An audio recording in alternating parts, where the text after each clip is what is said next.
Вот это вот сектантство, оно присуще духовному управлению. Что хуже, вот у меня вопрос, да? Чтобы он остался этническим мусульманином, не до конца все соблюдающим, либо он, чтобы потом вообще перестал быть мусульманином? К сожалению, то, что вот Сахих Бухари, это вершина немножечко айсберга того, что происходит вообще на рынке издательской деятельности в целом. А зачем это ему объяснять? Извини меня, вот кого-то откуда там булыжником прибьет, зачем это объяснять? Скажите мне. Ассаляму алейкум рахматуллахи баракатуху. Рады вас всех приветствовать у нас в гостях. 30 лет образования духовного управления мусульман. И мы вот собрали людей, которые были или непосредственными участниками, или свидетелями, или те, кто имеет взгляд со стороны на вот это происходящее. 1992 год, за это время 30 лет прошло, сменилось 4 муфтия. Из нескольких десятков мечетей в республике стало около 1500 или больше уже. 2092 жылда Татарстан боюнча инде бар иде 400-ге якын мәчет. Чөнки рөхсәт бирелгәннән соң динамика шуны хәле бар иде, кая барсалар да мәчет төзергә тырышалар иде. Аннары 96 елның инде тагын бер статистиканы әйтәсе килә, ул да булса, ул чакта 684 мәчет иде. То есть, в принципе, начинали с 17 мечетей. То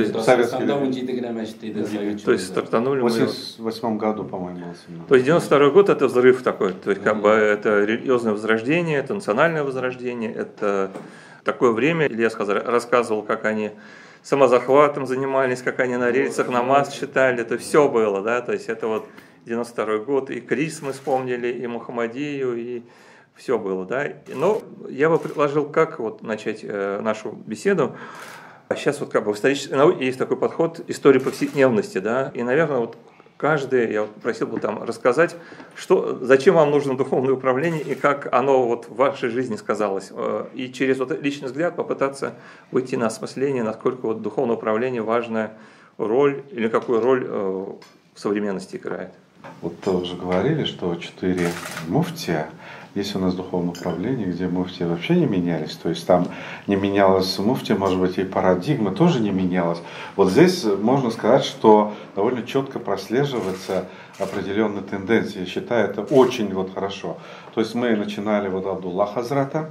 Первый муфти – это выход духовного управления из национального движения. Абдулла Хазрат был больше, может быть, он тогда представителем национального движения. Поэтому и протестное настроение, присущее для национального движения, в общем-то, здесь очень четко сказывалось.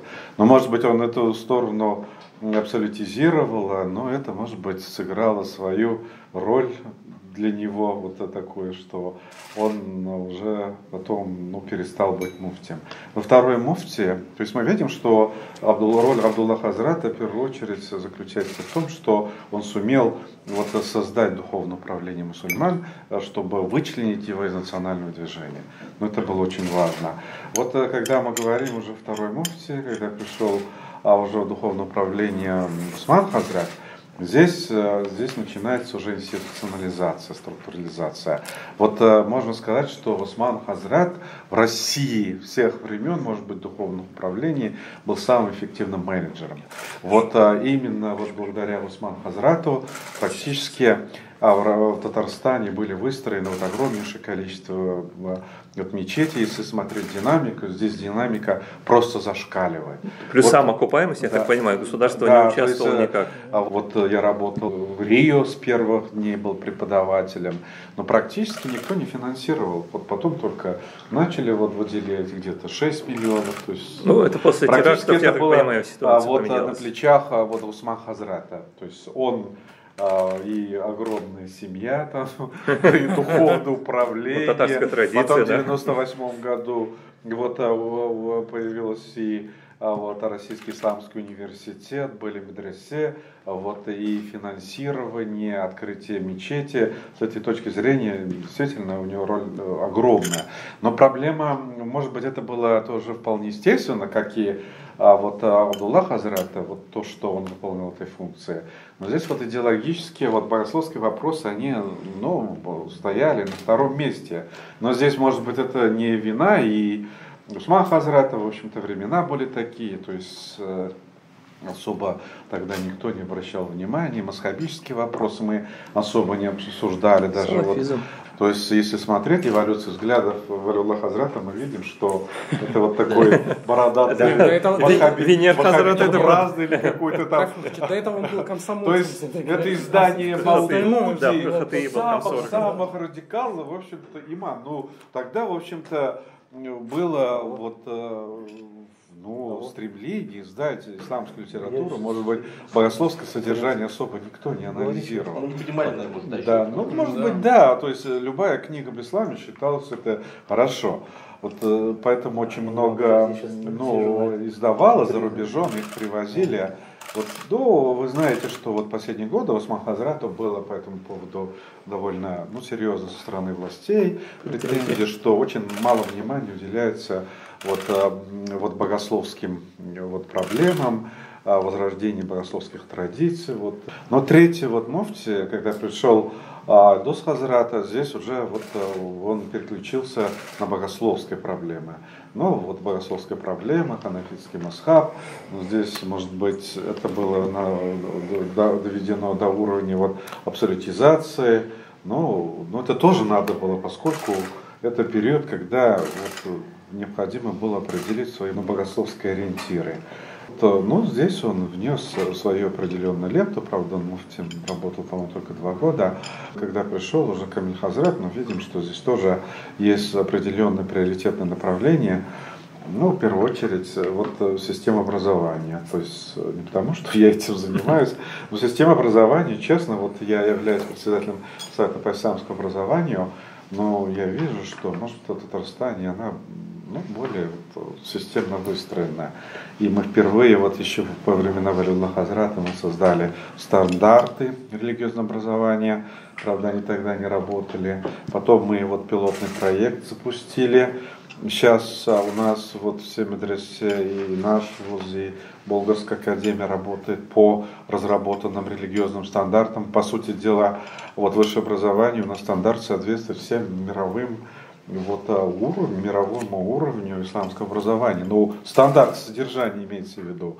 Как он реализуется, это другой вопрос, хотя наши выпускники сейчас спокойно поступают в бакалавриат магистратуру. Эмираты в этом году, в прошлом году 4 взяли, а в этом году еще 4 поступили в один из крупных вузов Объединенных Арабских Эмиратов, экзамен сдают. В общем-то, они тоже предварительно изучают наши стандарты. Первое, это система образования. После открытия Болгарской академии, по сути дела, у нас все ступени уже выстроены. Но второе направление, безусловно, это информационная политика, создание издательского дома «Хузур». Сегодня является одним из самых крупных издательских центров сегодня. 300 наименований, тираж где-то около 1 900 с чем-то тысяч книг, то есть это довольно большая. Хузур ТВ, Азан радио. Когда мы говорим издательская деятельность, на примере того же Бухари, мы видим, что издательская деятельность, она издательская деятельность, книги можно издавать, но мы видим, что на примере Духовного управления мусульман работа ведется немного в другом ключе. То есть когда подготовили перевод Корана, но она была согласована. Во-первых, Совет улемов, экспертное сообщество, потом, чтобы в других регионах России не было каких-либо поэтому претензий к этому переводу, она была согласована с Духовным управлением мусульман Республики Дагестан. И когда мы говорим о Сахих Бухари, были там претензии, куда смотрит Татарстан, там Чечня впереди планеты. Мы видим, что сегодня издательская деятельность в Татарстане приобретает довольно цивилизованную форму, то есть не издание ради издания.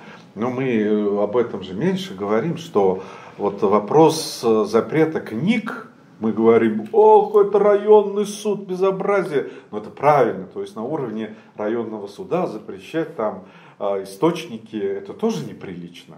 Но это вопрос одно, мы должны смотреть, а мы что делаем, сами мусульмане.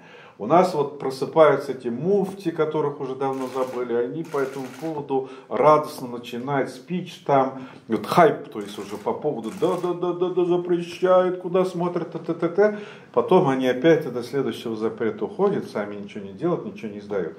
Вот с этой точки зрения, конечно, сегодня издательская деятельность, она должна быть цивилизованная, тогда меньше будет запретов.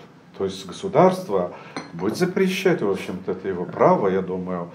Вот духовное управление, конечно, вот делается сейчас много, и я считаю, что вот экспертное сообщество формирование и согласование вот ключевых книг, но не все книги, естественно, ключевых книг, а с крупнейшими духовным управлением, чтобы там эксперты, алимы тоже посмотрели. Вот в этом направлении духовное управление мусульман, конечно, делает очень много.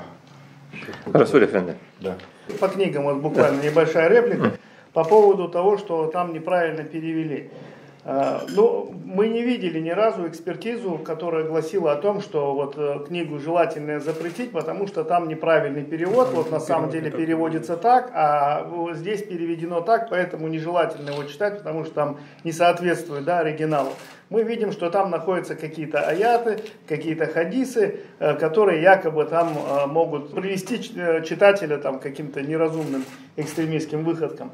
То же самое можно сказать, вот вы похвалили хузур, да, а я вот знаю, вот мне люди пишут, я вот сейчас все, что говорю, я в принципе говорю не только от себя, а от своих писателей. Это, кстати, камень в огород духовного управления, потому что связь с общественностью занимаюсь этим я. Мне постоянно там каждый день приходят письма, там вот так, какие-то жалуются на какие-то проблемы, да. Духовное управление этим не занимается, они там занимаются своими делами. Так вот, мне люди пишут, что в хузуре такое ощущение, что переводит человек, который учится на 2-м курсе в РИУ. Иногда, говорит, даже на... Почему РИУ хороший? На 2-м курсе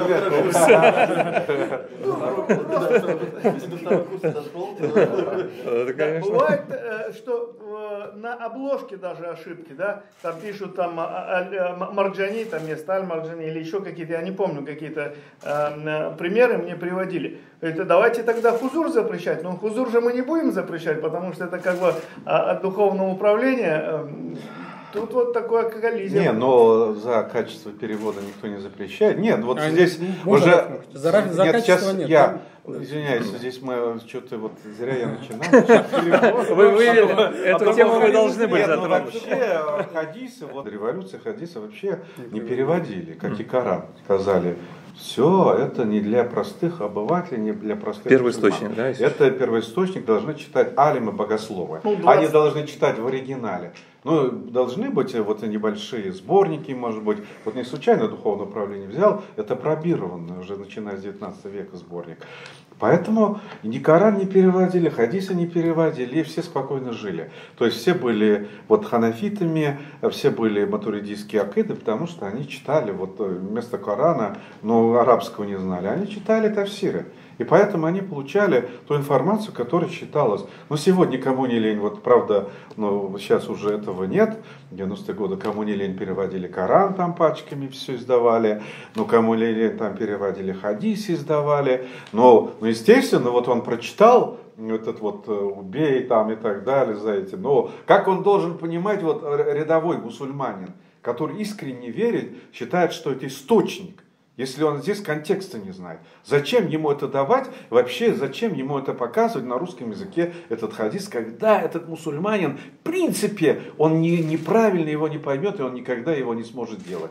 Вот пусть алимы читают. Мы же сейчас уже не вернемся в 19 век. Сейчас, если не сделать нормальный перевод, кто-то переведет Не надо переводить. Зачем переводить? Консервативная точка зрения. Вот есть у нас учебные заведения, готовим богослов. Они есть, берут на арабском языке оригинал. Они объясняют. Обыватель, хадисы, понимаете, это каждое слово требует к нему комментирования. И поэтому сборнику хадисов надо писать 5 томов комментирования. Никто этого не делает. Вот комментирование, а не запрещать переводить. Весь мир переводит, да, нужно с тафсиром, с шархом, с толкованием. Но никто же ее не делает. И поэтому там прибей и так далее. И что он должен делать? Вот Он возьмет переводить. булыжник и пойдет. Надо этого не делать. запрещать, а делать лучше. Да. С переводом. Не запрещать, зачем запрещать? Просто не переводить его. Вот Но считаю если я. переводить, будут другие переводить, из-под пола потом давать это. Да. И это будет Можно вот мне пару слов, поскольку я в этой экспертной деятельности там был внутри. Ты виноват. Я во всем виноват, я это уже давно понял. Хотя мы еще в 19 году на волне всех вот этих вещей писали о том, что у нас не хватает, ну, действительно таких серьезных, академически выверенных переводов. Это действительно так. Вообще, вот Рафик Мухаммадович сказал, издательская деятельность. На самом деле, я вот, не хочу к хузур придираться, но в целом у нас там происходит, зачастую вакханалия. Я не к Татарстану вообще имею в виду, я вообще на рынке исламской литературы в целом. Потому что вот раньше, до того, как появились печатные издания, это конец 19-го, начало 20 века, каждый переписчик рукописи, там, Корана, хадисов или так далее, он всегда писал там свою низбу, произошел вплоть до того, к какому масхабу он принадлежит. Потому что, из какой рукописи он переписал это в конечном итоге. И это было, понятно, что передача той информации, она подтверждала, правильность. Сейчас, после того, как особенно, допустим, законодательство в сфере издательской деятельности и контроля выходных данных, там как-то все изменилось, мы наблюдаем все что угодно. То есть, какой-нибудь перевод, там написано 3 основы, 4 правила, какая-нибудь низба, какой-то автор, мы-то догадываемся, конечно, кто это знает. Это все из всех выходных данных, там, Мегафон Северный Кавказ, кто это издает, где это издает, с каких первоисточников это издает и так далее, это все появляется на рынке литературы, и контролировать сегодня это фактически, ни с запретами, ничего просто невозможно. И здесь здесь единственная альтернатива. Я в 2019 году, я сам писал эту экспертную записку и говорил, у нас проблема заключается в том, что значительная часть, допустим, тех источников, которые в том числе в запрете, а там же не только Сахих Бухари, Булюгуль Марам, Рязу Салихин, 40 хадисов Навави, правда, они там с определенными шархами. Шархами понятно какими, есть отдельные издания. И мы тогда говорили, что без вот такого академического серьезного перевода, не которого там можно сделать за 3 месяца, за полгода, ничего не делать. Допустим, Крачковский, он 8 лет переводил Коран, и то его работу завершили ученики потом через несколько десятилетий. Студенты там переводили. Да, но это не такая вот работа, взял там за месяц, за 2, это тоже надо понимать. Это работа, которая должна быть наверное, может быть даже десятки лет, если мы говорим о Китабуль-Ситта, о 6 общепризнанных источниках суннитского ислама. Это огромная работа на десятилетия, не меньше. Наверное, там нужны какие-то шархи, наверное, это нужно как-то выверять, наверное, это должны смотреть лингвисты, психологи, потом, чтобы как это будет звучать, чтобы опять очередная психолингвистическая экспертиза нам не привела к чему-то. Поэтому в этом отношении, к сожалению, то, что Сахих Бухари, это вершина немножечко айсберга того, что происходит вообще на рынке издательской деятельности в целом. Я не говорю про Татарстан. Все-таки эта литература, она доходит и до Татарстана, она есть. Можно пройтись просто по магазинам и посмотреть. То есть, сейчас я, чтобы было правильно понято, потом же где-то. То есть я считаю, что надо переводить те сборники хадисов, которые уже используются в мусульманском мире, они проверены в течение веков. Вот то, что делает Духовное управление мусульман. И поэтому, естественно, там нет тех хадисов, которые вызвали вопросы. В этих сборниках нет. Я считаю, совершенно правильно. И поэтому рядовому мусульманину не надо эти хадисы показывать, он никогда не сможет дойти до сути. Для этого надо контекст, почему это, когда это было сказано. Вот с этой точки зрения, да, хадисы должны быть, они переведены. Хазрат, а можно вопрос? А не получится ли так, что этот молодой человек, который откроет сборник, изданный Хузур, потом где-то в интернете узнает, что, оказывается, там вырезана часть хадисов, их нету, и он скажет, так нас опять дурят, от нас скрывают истину, и начнет где-то копаться, и найдет и опять... Расуль не скажет, потому что Хузур издал сборник хадисов, который уже издан в 19 веке. То есть здесь есть очень четкое оправдание. То есть наши предки, это не только... В 19 веке это вырезали эти хадисы? Это Мухтасар. Нет, извини меня, в переводах полноценных хадисов нигде нет. Даже на арабском языке, то есть полноценно, может быть, редко где издают, они вырезанные, они тоже прекрасно понимают. И поэтому здесь делаются только сборники хадисов, которые сегодня являются наиболее актуальными. Я считаю, для рядового читателя, для обычного мусульманина этого достаточно. Я считаю, надо выделить те хадисы, которые ахляк, нравственность, вопрос акиды и так далее. А вот вызывающие очень много споров богословских, зачем переводить рядовому обывателю, он его будет трактовать неправильно. Вот с этой точки зрения надо брать те сборники, которые были, их переводить. А не получается так, что мы как бы уходим из конкуренции за смыслы тех неоднозначных как бы, да, частей, да, которые остальные радикалы будут трактовать в своем направлении. То есть вместо того, чтобы сказать, что, знаете, вот здесь на самом деле... На то есть богословы. Почему вот мы вопрос, опять это вопрос уже, Арслан, ты уж направо, то мы забыли о духовном управлении. Я вас слушаю. Вопрос, опять, это ключевой вопрос, вопросы ичтихада. Да, вот мы опускаем академизм, на джадидизм, уровне, ичтихад на уровне рядового мусульманина. То есть, дескать, а давайте переведите все хадисы, вот они супер-пупер образованы, он сам поймет. Неправильно? Нет, объясните ему надо через комментарии. А зачем это ему объяснять? Извини меня, вот кого-то откуда там булыжником прибьет. Зачем это объяснять? И скажите мне. Это сугубо жестко богословский вопрос. Кому надо, они прочтут. Например, у нас там студентам 4-го курса на арабском языке преподаватели берут вот эти, или Булгарской академии, вот преподаватель занимается этим. Они объясняют эти вопросы, да, здесь вот в таком контексте. Остальным зачем? Нет, просто тут и вопрос что, от этого он становится более ущербным мусульманином, если он не знает вот этот хадис? Просто здесь вопрос, допустим, Сахих Бухари, это более 7 тысяч хадисов, да, там все остальные там, от 4 до 7, их 6 сборников, то есть это по большому счету десятки тысяч хадисов. Конечно, есть в основном полном сборнике, они мало распространены даже в арабском мире. В основном все Мухтасара. Это самое более интересное. 30, там, по-моему, в районе 30 общепринято, вот Риазу Салихин, Булюгуль Марам, это такие, Зубайди, вот тот, который Мухтасар переводил, Нирш, там они разные все, и везде разные шархи иногда встречаются в этих интерпретациях. Но в основном все-таки это, условно Мухтасары, да, условно некие сокращения, сборники хадисов. Нет, вопросы, общие, они, переводить общее там 7 тысяч хадисов, но там, знаете, там многие вещи, я думаю, обычно обыватель сегодня даже не поймет, в каком контексте тогда говорилось. Вот я вчера ваш труд читал, да, и там, оказывается, и вопрос с предопределением мусульмане неправильно понимают, там еще какие-то моменты. Если мы по этому пути пойдем, что давайте непонятные моменты вырежем, то у нас одна фатиха останется, потому что эксперты подведут к тому, что все может быть понято превратно. Нет, я не к этому говорю. Я говорю, что как бы интерпретацию все-таки нужно... Нет, вот вопрос, ведь Расуль, очень он серьезный. То есть здесь речь идет о том, вот как мы должны формировать мировоззренческую установку вот рядового мусульманина. Как вот?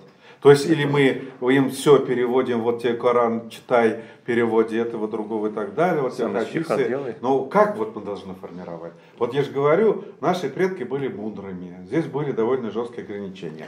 Но тебе же никто не ограничивает. Если ты хочешь понять все, изучай арабский язык, получай глубокий богословский, все источники они открыты. Речь идет о мусульманах, которые, в общем-то, не знают арабского языка.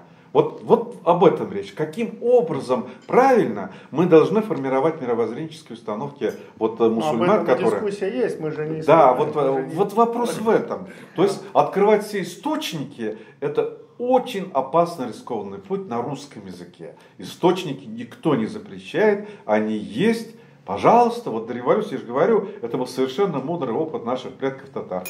Учи, читай, комментируй.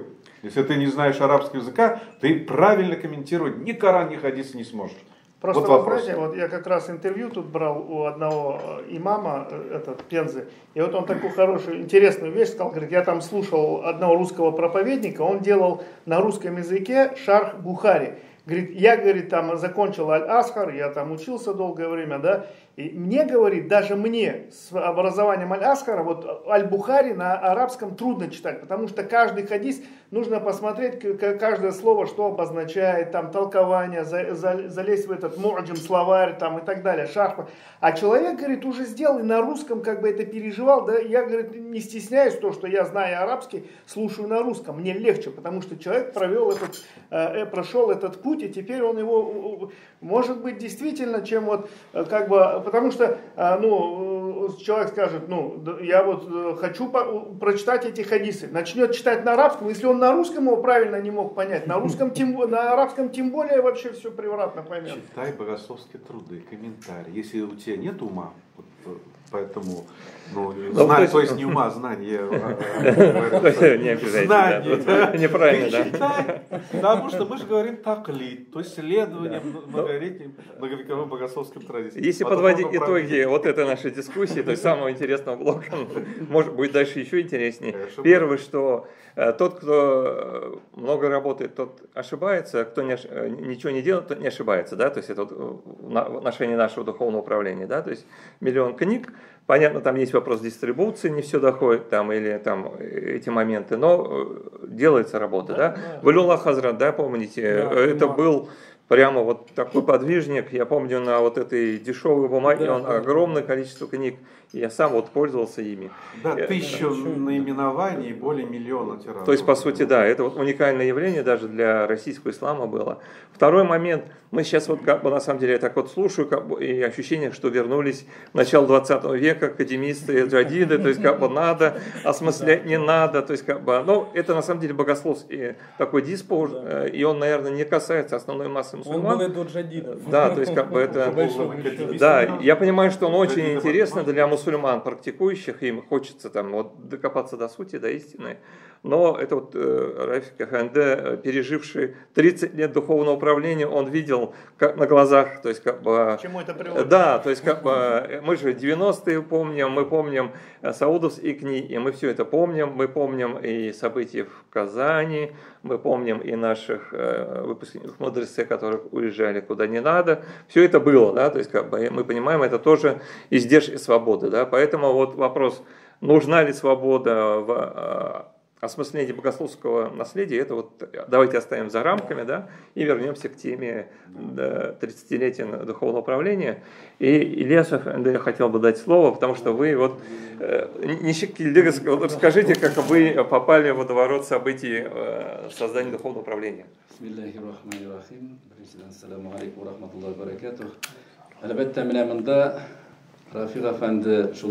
Расул кардашыбыздын сиздин инде башлаган бахас маселелерине келгенде, ул Шихабиддин Маржани вакытларынан ул келген юнелиш экенин аны билебиз. Ул биз мынага келип жеткенбиз экен, алхамдулиллах 30 жыл ичинде шактый гана ишлер эшленген деп әйтергә кирәк. Татарстан Диния назараты оешканның башыннан ук мин әйтер идем, бүтүн чараларында катнашырга насыйп булган шахид булган кешеләрнең берсе дип әйтсәм дә хата булмас. Шушы вакыйгаларга китереп җиткергән хәзрәтләргә мин рәхмәт сүзе белән башламакчы булам. Ул Әхмәт Зәки хәзрәтләр булсын, Сафиуллин, Габдулла хәзрәт Саматов булсын, Габдул Хабир хәзрәт безнең Яруллин булсын, менә алар Совет чорыннан китереп җиткергәннәр икән. Инде менә 92 елга хәтлек без шушы иркенлеккә килеп җитү безнең өчен ул бер зур җиңү дә булгандыр.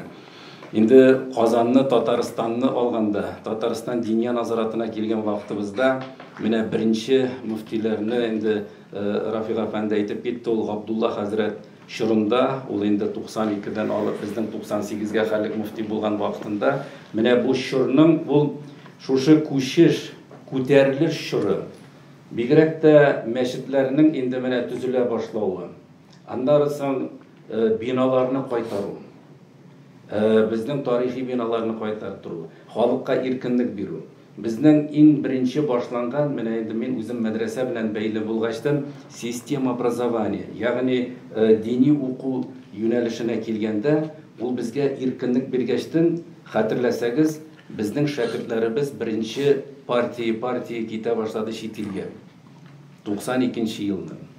Ул Төркиягә булсынмы, Сауд Арабстанга булсынмы, Мисырга булсынмы, әйе. Чөнки безнең ике юнәлеш бар иде. Беренче гыйлемне кая алырга? Аны чит илгә. Чит илгә ул карап тормады ул. Ул 15 яшьлекме, 16 яшьлекме, 30 яшьлекме, анда бер инде әти-әниләрнең максаты тизрәк чит илгә җибәрергә иде. Әйе, җибәрдек без аларны. Алар анда барганда ул мөхитне белмәгән, танымаган, белештермәгән килеш барып, анда укый алмыйчан кире кайтып, һәм башка йогынтыга бирелеп калучы шәкертләребез. Икенчесе үзебездә укуларны оештыру. Без аны оештыра башладык. Кызганычка каршы шул ук чит илдән килгән кешеләр безләргә укуларны оештырып бирделәр. Алар финансировать итәргә мөмкиннәр иде, алар базаны да оештырырга. Менә шул ук литературага килгәндә дә иң беренче масса шул литература, әдәбият кергәннән соң без аны карамадык. Biz аны әйдәгез башларга.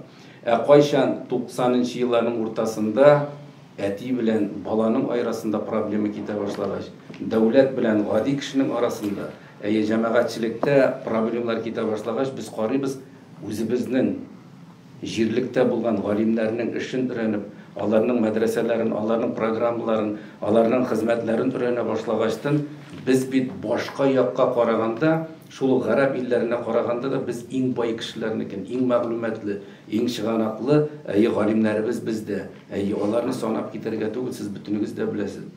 Бигрәк тә тарикат әһелләреннән булган, аларны да без хәзер торгыза башладык. Менә бу вакыт эчендә әйтергә кирәк, без күбәйберне югалтып та өлгердек, күбәйберне торгызып та өлгердек. Инде дәүләткә бу мәсьәләдә аерым рәхмәт әйтәсе килә. Менә 98-нчы елны безнең Минтимер Шарипович Шәймиев җыеп берләштергәчтен монда икенче сулыш китте безнең диния назаратына. Кайчан инде анда ул демократ юлдан сайланган килеш муфти сайланып, 6 кандидаттан бер кешене сайлады шушы халык килеп инде имамнарыбыз. Инде ул чакта 718 делегат катнашты Татарстан буенча. Инде муфти булып Госман хәзрәт сайлангачтан монда нәрсәгә игътибар итә башлады? Шул укыту системасына, структурага, аны Рафик әфәнде әйтеп китте бөтенесен. Халык мәчетләрнең саны 1400-гә якын килде икән. Менә ул бит динамика, ул бит барды 2010 елга хәрлек, 11 елга хәрлек дип әйтик. Халык мәчетләрен төзеде. Хәзер менә вакыт килеп җитте безгә нәрсәгә? Гыйлемгә, дөреслекне. Безнең татар халкы ул дөнья күләм танылган халык. Үзебезнең мәдрәсәләребез. Хәзер бездә гыйлем бирә торган баскычлар бөтенесе булды. Башлангычы да бар, уртасы да бар, югарысы да бар, һәм Болгар академиясы да бар икән. Без монда бу җирлеккә генә түгел, без Европага, башка җиргә дә белгечләр хәзерли торган уку йортлары бездә хәзер баскыч хасил булды. Безгә читтән эзләргә түгел, белгечләрне үзебездә булдырырга кирәк. Үзебезнең ниләрне. Шуның өчен дә бүген менә диния назараты эшләп килгәндә хузурга туктадык. Хузур колоссальный эш эшли. Бит башка муфтиятлар менә Россиядә кайсы гына муфтиятны алсак та Татарстан моделен алар ала алмый, күтәрә алмыйлар. Чөнки Татарстандагы бастыра торган китаплар булсынмы, система образования булсынмы, башкасы булсынмы, ул бездә инде хәзер ул шуның хәле яхшы куелган, аны сакларга кирәк. Аны үстерергә кирәк, аны белән эшләргә кирәк. Менә ул әдәбият буенча. Ул проблема булачак ул. Расул кардәшебез аны һәр вакытта шеметеп бара икән инде. Ул да кирәктер име бөтеннең. Ну менә тәрҗемә мәсьәләсендә килгәндә, ул әгәр дә Шихабетдин Мәрҗани үз вакытында әйткән кебек, безнең мәдрәсәнең беренче сыйныфыннан инде шәкертләр гарәпчә белә дигән булса, ул проблемалар безнең әкренләп бу кырыйга китеп бара торган була. Шуның өчен Аллаһка шөкер, диния назараты бүгенге көндә эшли икән, әле безнең киләчәгебез булыр дигән, тагын да көчлерәк эшләрбез дигән фикербез бар. Инде мин шушы уңайдан бөтен диния назаратны һәм Татарстанны шушы бәйрәм белән тәбрик итәс килә. Аллаһ разы булсын. Рәхмәт. Азат Әфәнде у нас тоже как бы прошел через медресе, я так понимаю, в 90-е, да, тоже вы и видели все, что происходило, может, тоже вы скажетесь? Ну, в медресе у меня светское было под названием Казанский государственный. И, если серьезно, как раз у меня вот период начала обучения, попал я туда не сразу, вот на востоковедение, на арабский язык. До этого учился в авиационном институте, на рабфаке, и после армии. И в армии вот это начались, наверное, интерес в период общения вот и с татарами, там, с Кыргызстана, и вообще, и вот интерес постепенно появился. Потому что это был конец 80-х, и я пропустил вот эти все демонстрации, митинги, там, которые шли вот в Советском Союзе, все подавление протестов, там, в Тбилиси, все это вот прошло мимо меня. Ну, когда я вернулся в 89 году, как раз вот все это началось здесь, закрутилось, и я узнал, что открылся вот факультет такой открывается через рабфак, поступил туда. Как раз это время, когда вот Татарстан получил независимость, объявил, точнее, о своей независимости, и религиозная жизнь, потом позже, в 92 году, муфтият был создан, и до этого еще, мы не надо забывать, что очень активная жизнь началась религиозная и при мечети Марджани, и при татарских организациях, и много-много чего было. Дело в том, что моя специальность была изучение арабского языка, и возникла необходимость вот практики языковой. В первую очередь мы, конечно, вот обратились в сторону мечети, да, начали туда ходить, смотреть, в Улулуй Хадратом познакомились, вот общество иман его, да, то есть вот какие-то начали помогать ему в его деятельности, первые что-то переводить пытались, что-то еще что-то, то есть там много молодежи участвовало, совсем разные, даже не религиозные, вот он как комсомольский работник, еще вчерашний, он это все организовал вокруг себя молодежь, и там самая различная была, и мы тоже там участвовали. Ну вот я помню, например, вот первый ваххабитский лагерь, да, который в лагере Солнечном был, то есть вот Закарбанная мечеть там был, они организовывали. И я вот пришел, я уже приехал с вещами, Дамир Шагаиев там был, все это вот все вместе. И я все встали, да. Ильяс Хадар тоже был. Я смотрю вот этих арабов, все мы не безгрешны. Саудитов ходил, и что-то вот мне не понравились они, да? Не понравились, я повернулся, и это самое... Это 1100 лет вот была медресе. Нет, это да, и я не поехал туда, вот, и которые известны, которые вот первые кадры салафитские там воспитаны были, да, это известные фотографии, там Валиулла Хадрат с ним сидит там на сцене, там все такое, и Валиулла Хадрат, впрочем, никогда он это сам не отрицал, то есть он, может быть, публично не больно-то не говорил, но никогда, обычно он говорил, я комсомольский работник, то есть он всегда говорил, он это не скрывал, и это при мне все это началось, то есть он, когда вот его обвиняют сейчас, да, то, что это он начал все. Он никогда и сам не отрицал этого. И он как бы прямо не писал, если взять его книги, да, он там напрямую не пишет, что это я организовал, да, но он дает фотографии вот эти, которые еще я фотографировал, да, и он через эти фотографии хочет показать, что это вот он тоже вот принимал участие, да, то есть вот это все началось, мы, конечно, вот с этими арабами начали общаться, которые там появились первые. Мало того, они поступили на работу, их приняли в Казанский государственный университет. Тогда никакого их опасения не было. Вот эти все арабы, половина из них, они мало того, официально у них крыша была Казанский государственный университет. Они приезжали сюда преподавать как бы арабский язык, да, и одновременно вот они работали во всех этих остальных там медресе и так далее. И у нас все это преподавалось, и всякие с исламом связанные некоторые предметы мы заучивали, как в медресе там аяты заучили. Мало того, у нас вот Джамиль Абдулхакович Зайнулин, с него началось, да, то есть аяты мы по Корану начали заучивать с ним. То есть он нам что говорил? Это классические тексты. Он, ну, такой советский у него подход был, чтобы там, если кто-то услышит, мы изучаем классические тексты. И мы начали, естественно, там, Фатиха, там все это, все, мы начали, все, что основные вещи нужно для намаза, нужно для чего, это все мы вот, Зайнули начал учить нас. А потом арабы уже, то есть, и мы с ними общались, ходили к ним домой, все эти праздники проводили. В общем, это все вот у нас все вместе было, конечно, для языка было очень хорошо для совершенствования. И вот у меня с этим связано вот воспоминания эти 90-х годов. Тут духовное управление было создано потом в 92 году, когда Габдулла Хазрат уже начал это все формировать, эти группы, которые отправляли в Саудовскую Аравию. И опять же, это все официально делалось практически. Институт языка и литературы, оттуда, через него шло тоже, то есть там меня направили, например, туда в одну группу, хотели меня отправить в Саудовскую Аравию, на каком-то втором курсе учился, 92-й, наверное, 93-й год был, через Казанский научный центр, через Институт языка и литературы туда. Я пришел, и там, значит, стоят это самое, Абдулла Хадрат со своими друзьями, там вот этими, там, которые вот помогали им строить мечеть, там, и другие, то есть он там очень грубо в такой форме проводил собеседование. И все это мне в память осталось, здесь, может быть, публично все это рассказывать не стоит, но это все вот на глазах происходило, но я опять не попал в Саудовскую Аравию, туда не попал, он что-то посчитал, что мы недостойны это ехать. Мы с Фаридом Гараевым там пришли на собеседование, и, в общем, я остался учиться. То есть моя медресе был это вот Казанский университет, и так я там 5 лет отучился, но все время вот были вот в контакте и с Валиуллой Хадрятом, мы участвовали во всех этих мероприятиях, который проводил, и переводить им помогали, и фотографировал я, и много чего делал. Ну, не так, как вот ребята, которые вот в обществе Иман, там, Наиль Гарипов, они постоянно там, Дамир Шаговиев, которые там жили почти. Мы просто со стороны немножко помогали. И тоже вот на наших глазах все это происходило. И вот это зарождение духовного управления мусульман Татарстана, оно тоже связано с моими годами учебы в Казанском университете. И всех этих людей я помню, знаю с тех времен. И мы продолжали общаться всегда.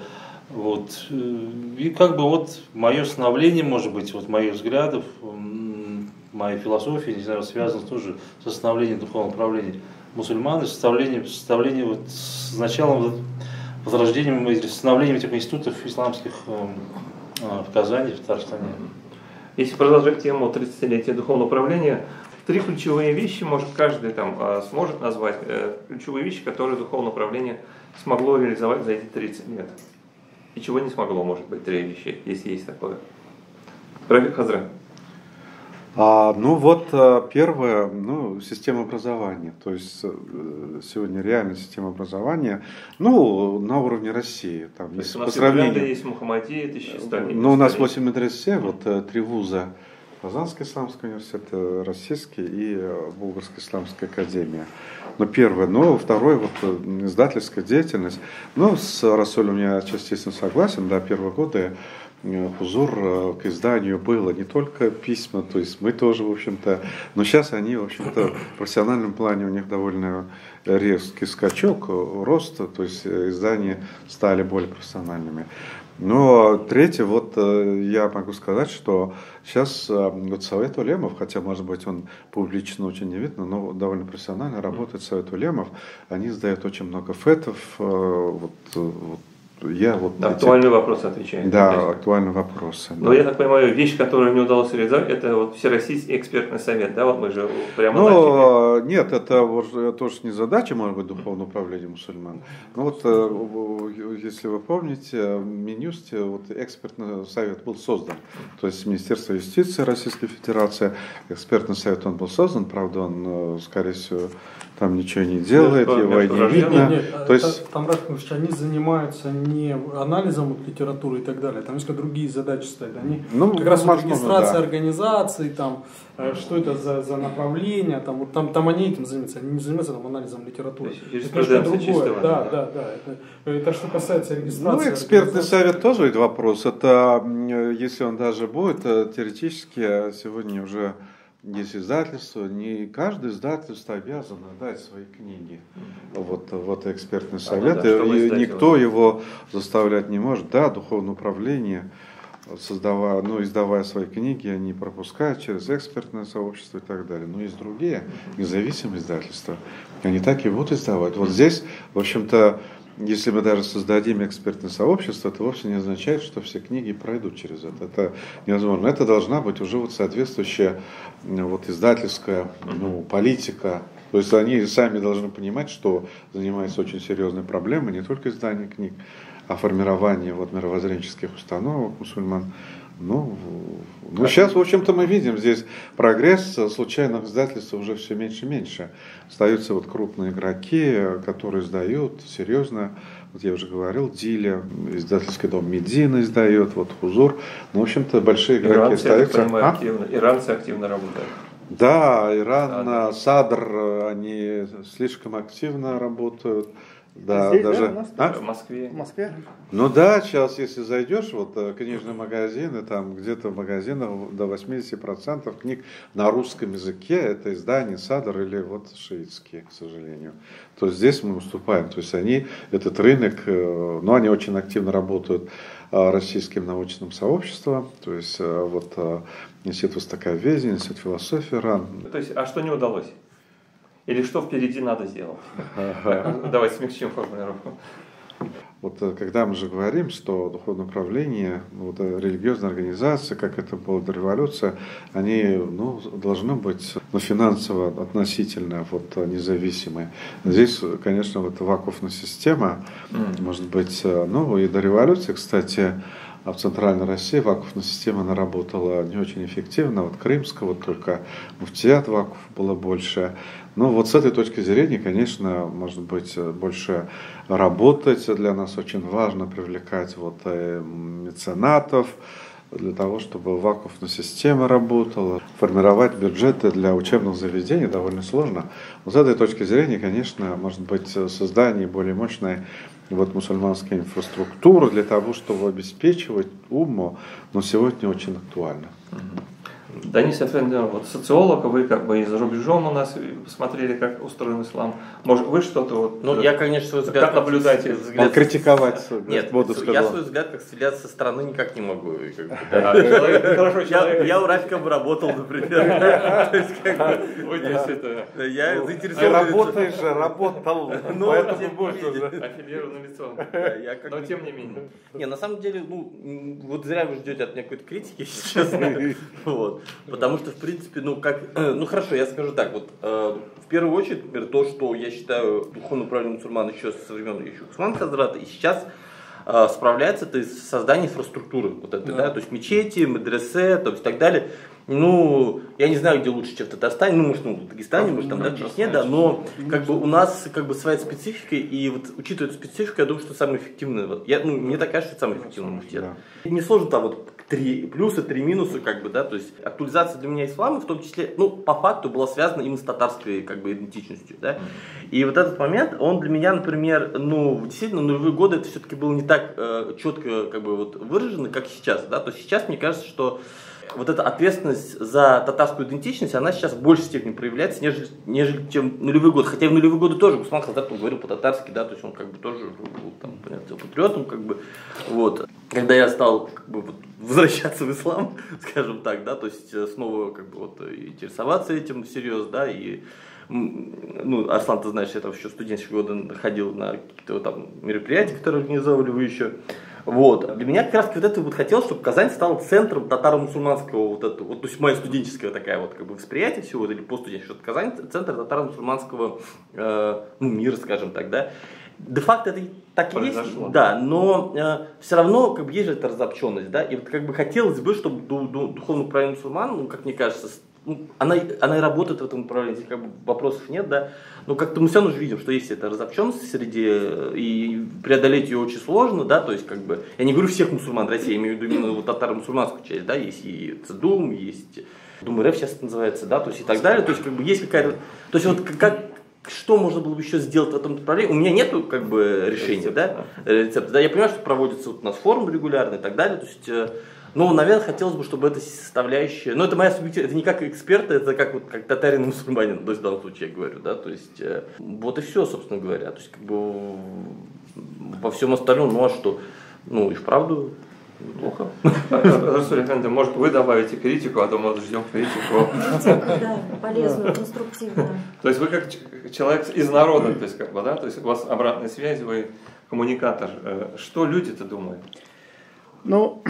Всякое думают. Думают всякое, но нехорошего тоже много думают, да, и благодаря вот таким площадкам, спасибо, что вы ее организовали, у меня есть возможность сказать, потому что сказать у меня есть много чего, я не могу все это через свои паблики, потому что, это нехорошо, это всегда конфликт, а конфликт это всегда стресс, поэтому я если, бывает, сегодня вы задали стресс. Да, бывает, что я что-то о чем-то говорю, но стараюсь как бы дозированно, да.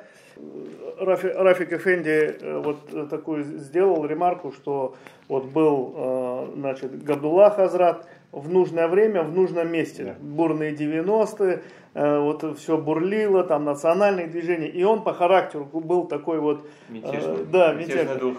Потом вот как-то все устаканивалось, все, и это надо было этим воспользоваться для того, чтобы начать работу эффективно. Действительно эффективный менеджер был Усман Хазрат. И мы это видим, что на самом деле, вот как бы там что ни говорили, сегодня Татарстан, вот исламизация Татарстана произошла благодаря работе духовного управления во времена Усман Хазрата, да. И сегодня, возможно, сегодня уже такая произошла некая концентрация или централизация всего, и вся в нашем государстве, в том числе и духовное управление, как бы в этом же фарватере сегодня работает, и поэтому как бы уже тут меньше свобод, меньше креатива, и все вот так вот как бы все выстроено. В этом есть и положительные моменты, есть в этом и отрицательные моменты. Положительные, об этом много все говорят, да, это как бы не будем повторяться. Что не так? Ну, допустим, первое, вот с чем мне очень часто жалуются, то, что за пределами Казани просто вот тишина, как будто мы в Рязанской области. Имамы, 75 лет, недавно вот вернулся ко Всевышнему Аллаху, Мухтасиб Лаишевского района, которому было 75 лет, и до сих пор ему не могут найти замену. В других районах то же самое. Спрашивается, а для чего вообще РИУ? Для чего нам столько выпускников, если мы не можем найти кадры молодые, не можем их замотивировать, не можем им сделать зарплату? Я не знаю, какие причины. Может, кто-то не хочет, чтобы были молодые кадры, а вот продолжал тот статус-кво, который сегодня есть. Второй момент. Закрытость духовного управления. Почему люди обращаются ко мне, а не в духовное управление? Почему эти вопросы адресуют мне, они встречаются с муфтием и обсуждают? Почему муфтият не проводит такие дискуссионные клубы, чтобы мы... Мы должны муфтияте. Почему муфтият не организовывает, приглашая экспертов, приглашая общественных каких-то людей и так далее. То есть муфтият сегодня немножечко оторван от народа, и народ, я вот чувствую, что народ уже потерял то доверие, ту любовь, которая была вот еще там лет 5-10 назад. Закрытость муфтията, вот эта интровертность. Следующее, это как бы деликатно назвать, но вот это вот мы опять из одной крайности в другую, да, ну мы же «Ихдина сират аль-мустаким» читаем много раз в день, «Веди нас прямым путем», наверное, человек так устроен, что его из крайности в крайность. Вот мы говорим много о салафитах, и да, сегодня это как бы, ну, считается такой салафизм, лучше там, да, вот, и вы вырежете там, значит... Не вырезайте, не вставляйте даже. Но на самом деле салафиты дали импульс. Именно в это время вот эту волну, вот эту неординарность, вот это вот, как сказать, как у пассионарность, вот это, она же пришла от салафитов. Да, они постепенно, да, были какие-то крайности, но постепенно они же выровнялись, они начали заниматься социальными проектами. И сегодня большинство социальных проектов, которые реализуются на территории Татарстана и в других регионах, я вот бываю, это вот салафиты, потому что они заряжены были, понимаете? Бывшие салафиты.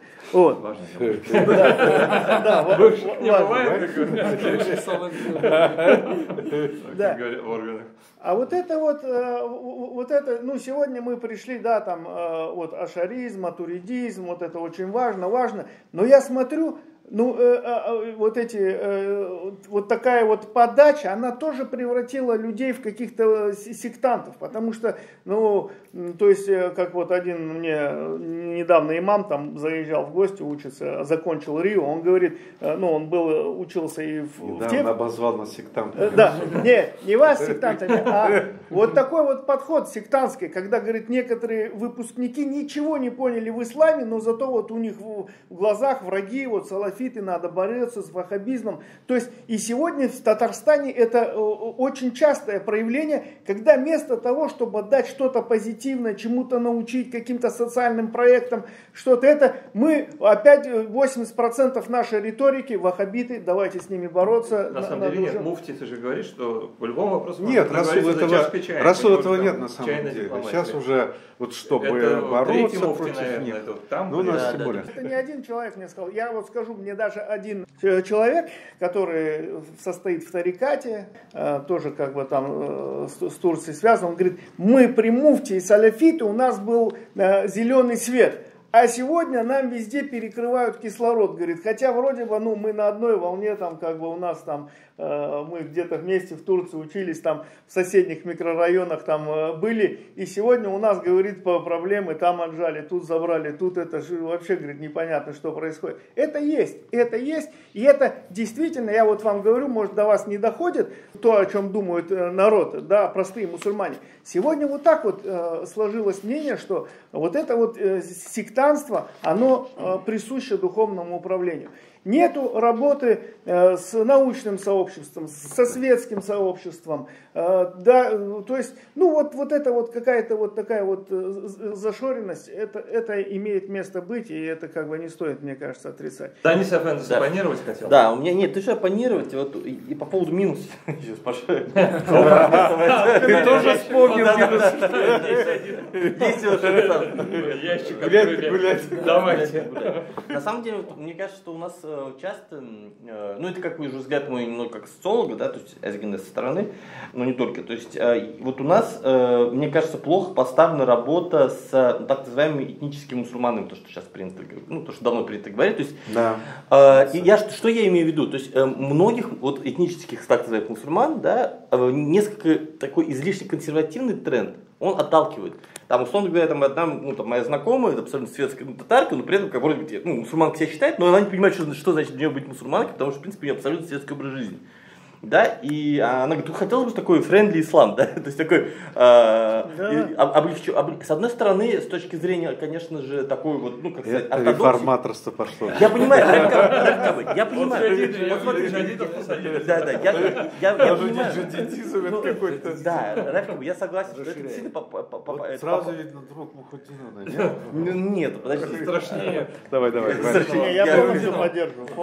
То есть я все это понимаю и принимаю, да? То есть делал, вот просто я как бы наблюдаю социальную реальность. И вот в этой социальной реальности такие люди, они потом уходят в New Age какие-то, в какие-то там непонятные... Йога там, я не знаю. Да, ну я как бы вот вроде бы я против йоги-то как практики ничего не имею, да, но как бы, там есть духовная составляющая, да. То есть как работать с этой публикой муфтията, для меня действительно есть вопрос по этому поводу. То есть в принципе как бы...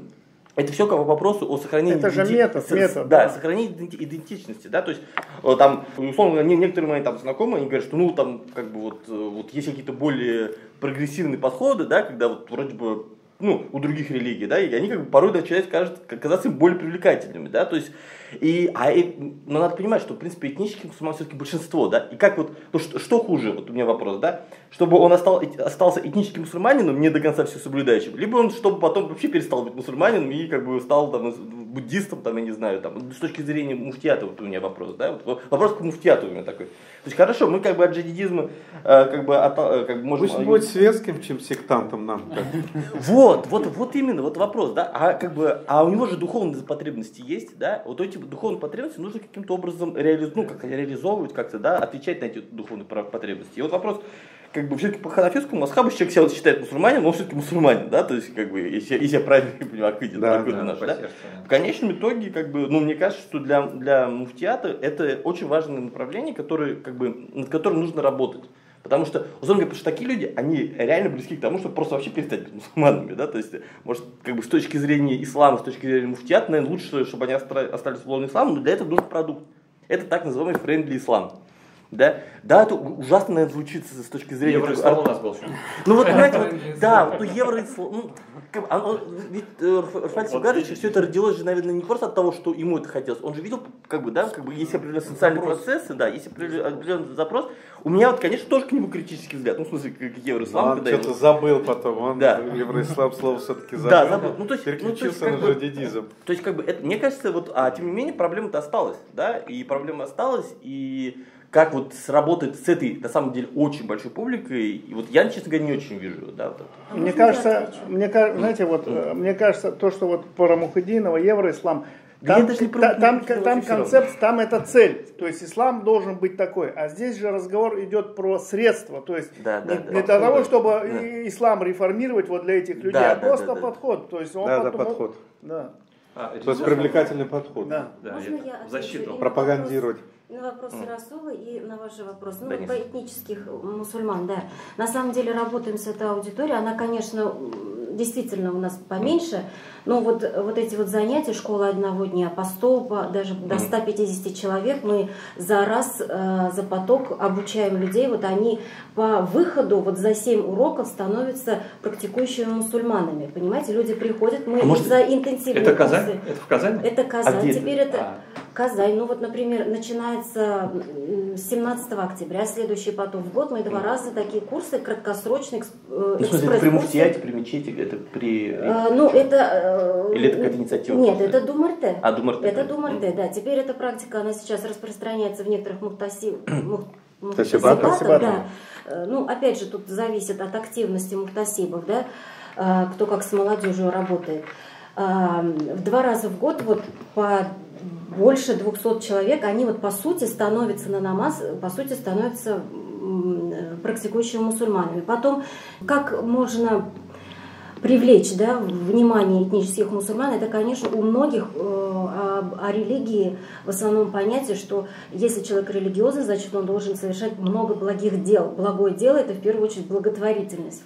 В понимании большинства людей имамы должны быть нищими, но заниматься благотворительностью. Вот. Поэтому благотворительностью мы тоже очень активно занимаемся, и причем независимо от национальной религиозной принадлежности. Таким вот образом мы с этническими мусульманами и с немусульманами мы работаем. Вот. Потом касательно вопросов Расула. Вот по подготовке кадров, Рафи Хазрат, наверное, согласится со мной. Да, я скажу ему сейчас. Да, один из вот важных векторов развития, да, это вот развитие вакуфного имущества, то есть вот почему кадры не идут в село, да, ведь хорошие специалисты выпускают Рафи Хазрат, но опять же вот это социальный пакет. Вот Камиль Хазрат и Рафи Хазрат, они стараются все-таки, чтобы вот эти вот традиции дореволюционные, когда обеспечение мечети было на плечах махалли. Вот к этому ведь мы идем, правильно? Да. Я к этому иду. Вот про революция так она и была, да. иначе какой? Вот речь про самоокупаемость как раз, что Камиль Хазрат хочет, чтобы при каждой мечети была какая-то лавка, чтобы хотя бы вот эти коммунальные расходы получалось оплачивать. Спасибо этим бабаям, которые сейчас в селах работают. Некоторые порой даже, по-моему, да, я сказать, у пенсиялары нам турили, коммунал шунды. Это тоже, это не только задача Думарте, понимаете?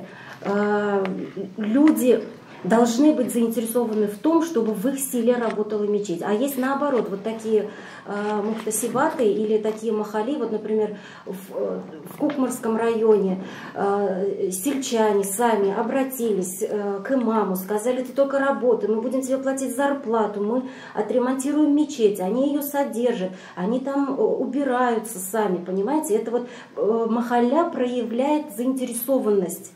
И, конечно, имам, ему 40 лет, то есть в расцвете сил мужчина, он работает и семью содержит. Но есть, конечно, местами, опять же, есть более религиозные районы, есть менее религиозные районы, да, это вот касательно подготовки кадров. Потом по... Ну, извините, пока там будет 75-летний бабай, который живет там не появится махали, не появится джамата, который... Вопрос там, другом, конечно. Вот действительно мы кадры готовим, у нас вообще вот на все учебные заведения 4000 студентов с заочной формы обучения, очень много. Вопрос, система мусульманского образования 4000. Да, в Татарстане 4000, очень много заочников, вот у нас много, Мухаммадия около 1000, то есть в принципе очников меньше. Вопрос в том, что вот сейчас проблема трудоустройства, вот ты говоришь 70-летний бабай, 70-летний бабай сидит в деревне, где 50-60 домов.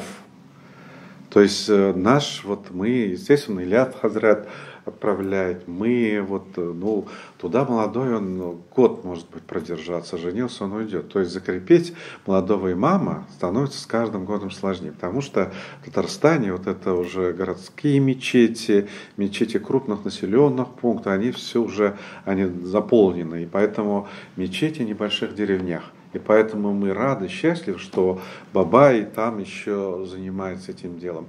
Но здесь, например, в маленькой деревне зарплаты нет, садака нет. Там содержать в общем-то, имама махалля, нет его. Поэтому, естественно, вот куда вот, во-первых, вот у нас учатся заочники 45 регионов, 35 регионов дневной формы, то есть не только в Татарстане, но кто-то на улицу ходит, потому что он поедет, вот выпускник с высшим образованием в мечеть 50 домов, где нет ни школы даже начальной, ни для детей детского сада и так далее. То есть не только мусульманская, просто социальная инфраструктура. Ну вот.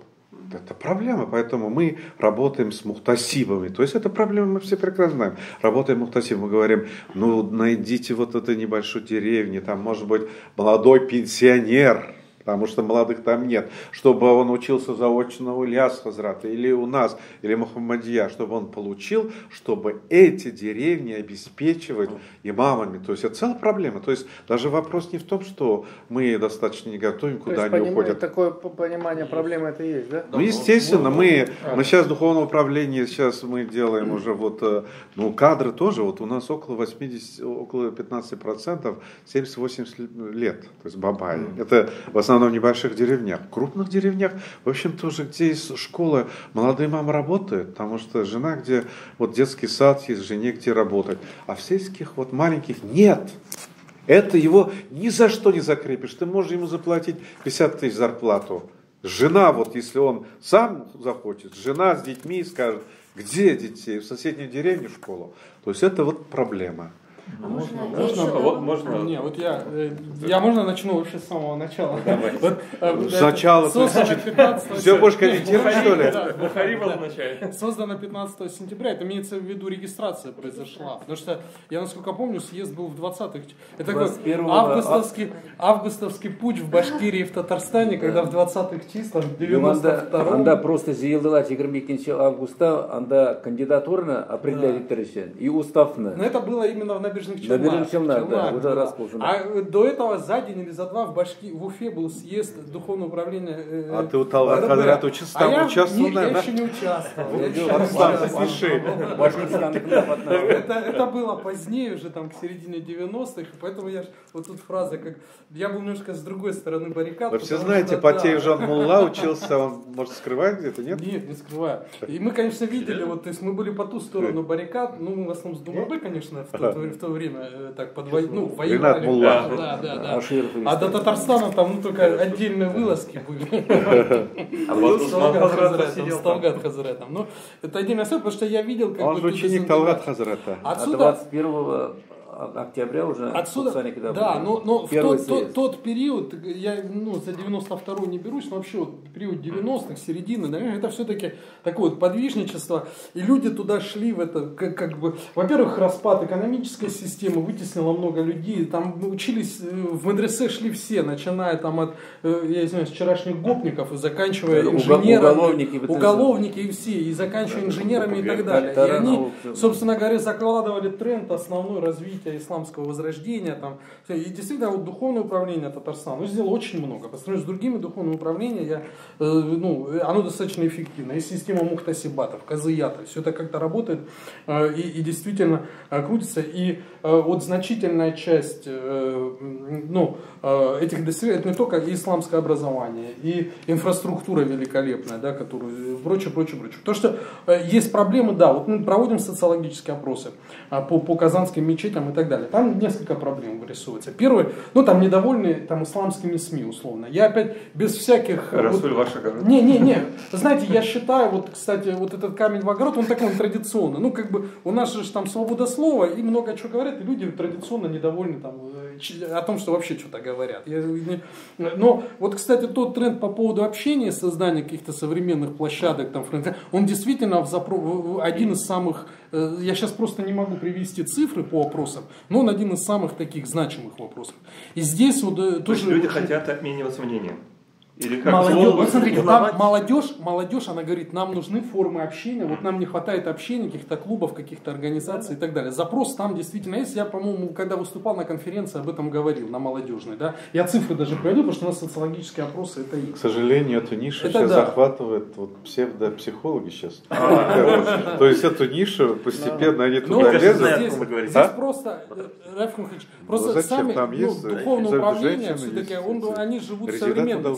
да, идет вот та вот самая плюрализация различных духовных форм, идет вот этот исламский активизм, вот есть кто-то формальные какие-то вещи, какие-то неформальные, блогеры, да, вот рядом сидят, ассоциации психологов, бизнесменов, врачей. И тут, конечно, духовное управление всего объять этого не может уже просто. Оно находится в достаточно серьезной такой конкурентной среде, и как-то приходится на все это реагировать. А что касается вот выпускников там и так далее, мы же ведь тоже проводим опросы, не один год, Хазарят знает, мы все время давайте в мадресе, они нас не пускают. Вот сейчас я вот буду тут договариваться, чтобы все-таки... Потому что вот сейчас как раз вот задали очень хорошие, мы этим уже занялись, именно с академической точки зрения. Вот мы изучаем сейчас там жизненные, профессиональные траектории. Потому что мы когда первые начали изучать мадресе, мы увидели что? Мы видим, что у очных, то есть сначала, когда был вот возрожденческий период, это хорошо. Сейчас инфраструктура есть, все есть, происходит то, что называется в социологии рутинизация повседневности. Это все доступно уже, как бы, это раньше надо было там за мечеть идти воевать, там, значит, там, само собой разумеющееся. Да, там, значит, надо было там, мечеть на мечеть, там, Дини Назарят на Дини Назарят шли. Сейчас все это есть, все это устаканилось, все это достаточно доступно.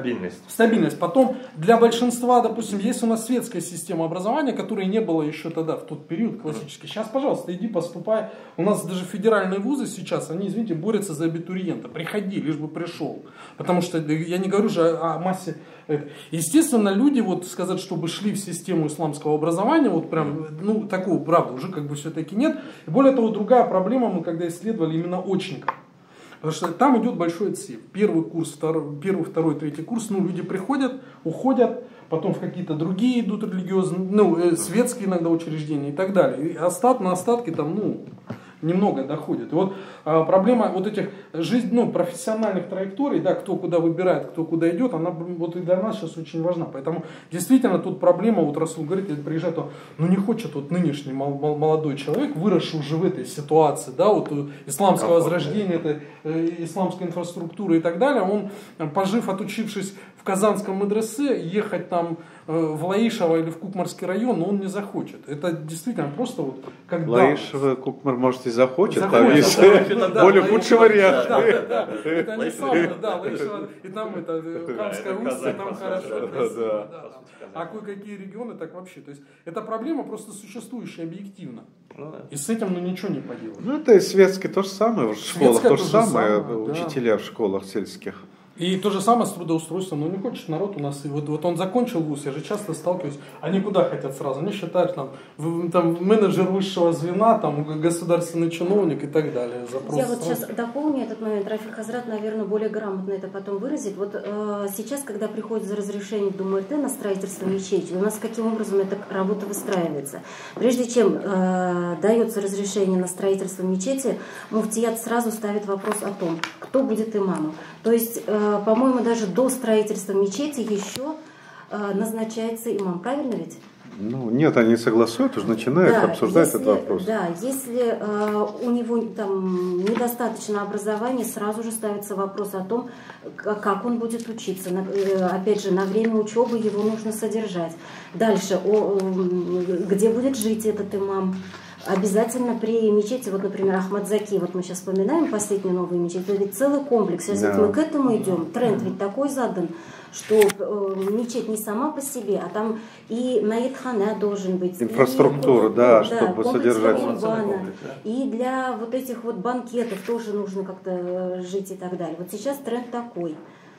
Таким образом. Потом, если можно опять к Расулу вернусь, вот еще хотела сказать про этнических мусульман. Вот вы думаете, почему Камиль Хазрат спортом занимается? Это тоже своего рода догват. Он их заставляет потом физически. По-моему, нагрузки ему нравится, наверное. Да, вот эти вот спортивные, нам тоже говорят, вы не Министерство спорта, зачем вы на это тратитесь, столько труда в этом. Тоже есть элемент догвата. Вот молодежь, чем они будут сидеть на деструктивных сайтах в интернете, лучше их отвлечь спортом. Но это же классика. Так смотрите, подождите, я вас перебью. Вот светские мусульмане, они не будут сидеть на деструктивных. Им даже от облегченной версии кажется душной. Вот когда они говорят, хочу пойти что-то изучить там, по исламу, открывают даже... Подождите, я закончу. Открывают сайт курсов, говорят, мне уже душно. То есть, как бы, да, то есть уже, как бы, а там уже какие-то от салафитов они вообще вот бегут. А тут нет, подождите, здесь не про спорт, здесь именно про донесение ислама каким-то новыми, ну, говорить об исламе каким-то новым способом и, возможно, не слишком догматичным хотя бы для этой аудитории. Ну да, эта проблема есть. Горожане, то есть аудитория горожан. Горожан, да. Ну, современная молодежь. Которые Можно хорошо вот по горожанам, образованы. опять социологические данные, которые я в цифрах не назову, но сейчас примерно мы проводили, потому что по городским мечетям, по казанским, у нас там достаточно хороший срез, и сейчас мы там готовим материалы. Вообще, на самом деле, вот по казанским мечетям, людей, коренных горожан-казанцев в мечетях, вообще минимум. Я не помню, я боюсь ошибиться, там, ну, это далеко даже не 10-я часть. Да. В принципе, у нас, да, есть приезжие мигранты, раз, и в основном приезжие татары, которые для них мечеть и так далее, это способ интеграции, способ адаптации и так далее. А я как-то сказал, меня потом тоже процитировали, там, казанский татарин, буржуазен, там, да, он привык жить как бы этом, он в мечеть ходит, когда ему плохо, да, там, или когда, да. Садакадай. То есть, да, садакадай, там еще что-то. Это тоже, ну, это современные процессы, в том числе и секуляризация, которых там... Ну, Москва то же самое. Во многих крупных городах так, действительно. Да, коренное население очень. А у нас есть мечети, там городских, где 70-80% это, ну, представители стран Центральной Азии. Да, ну, это около рынков, понятно. Да, около рынков. Ну, у нас, да, может быть ситуация. Ну, и последний вот блок «Муфти от будущего», какой он будет, да, у вашего сотрудника Рустама Батрова была такая статья «Камиль Сабигуллин. Идеальный муфти для эпохи стабильности».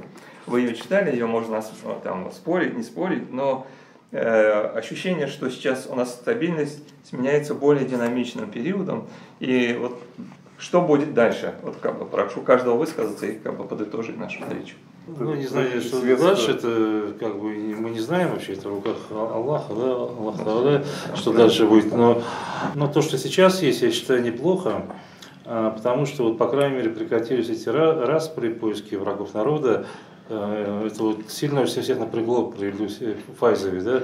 То есть я просто не знал, что будет дальше, да, то есть или 37-й год, или что там начнется. Думал, что скоро, наверное, будут всех увозить просто пачками будут, наверное. Не останется имамов вообще у нас, да, потому что к этому тренд шел. Вот при нем это все успокоилось, да, это очень важно. То есть он прекратил эти все поиски врагов, и это большой плюс Камиля Хадрата.